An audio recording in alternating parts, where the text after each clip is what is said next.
Design number 4, Rural Cottage, a floor plan from 1857. This design, erected by Dr. de la Montagne of Fishkill Landing, is situated amidst quiet, agreeable home scenery and commands several beautiful views, both of the Hudson and of the noble hills that rise up at this point from its eastern shore. The approach road near it is picturesquely wooded on both sides, so as to seem more like a wide lane than a common high road. And all the circumstances suggested an unpretending, but really rural house.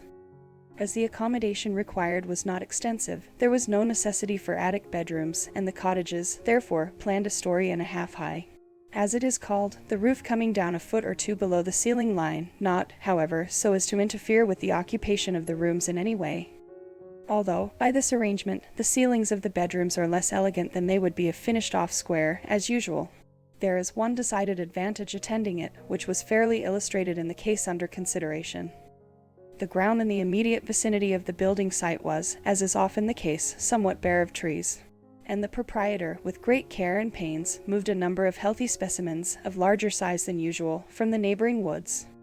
Fortunately, these have thriven well for the most part, and the consequence is that although they are small, and have had only a year or two's growth in their present situation, they have quite an important effect in connection with the house, because it is kept low, and with overhanging eaves that still further take away the effect of height.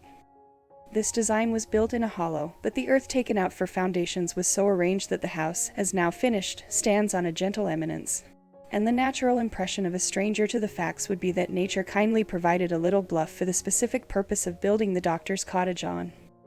The general effect was materially assisted by sodding the surface in the vicinity of the house, instead of trusting to grass seed. This process is, of course, the more expensive of the two. But if well done, it yields, what is really of importance in a new house, an immediate reward. The entrance is through a wooden porch that serves for a veranda on that side. The hall is of liberal size, and is almost as useful as another room, having a window in it commanding a pretty view. The parlor and dining room communicate with the veranda. A roomy pantry and lock-up closet are provided in connection with the dining room, and a lobby is shut off at the head of the basement stairs. In this is a washstand, etc. Upstairs are 4 bedrooms. There is a large garret of good height overhead. The kitchen accommodation, etc., is in the basement. In the arrangement of the chamber plan it will be seen that a projecting dormer window is introduced in the upper hall at the head of the stairs. This supplies a pleasant recess for a chair and table at a window that looks out on a cheerful view, and as it stands out from the main hall some little distance, being supported on heavy brackets, as may be seen on the upper illustration, it casts a deep shadow, even when the sun is high, and gives some additional individuality to the design. The house is constructed of wood, filled in with brick, and the carpenter's and mason's contracts were taken at $2,900. The architect's commission for drawings and details, without superintendence, being 3% on that amount. One advantage that is offered by wooden construction is that picturesque breaks in the plan may be made for less money than they will cost in brickwork, because it requires considerable time and care to make a brick corner plumb and true, while a wooden angle can be easily worked. The exterior is painted in quiet, neutral tints, the main body of the work being of a rather warm gray, while the corner boards, verge boards, window dressings, veranda, and porch are also of a grayish tint, but considerably darker than the other, and with some brown added to it for the sake of contrast.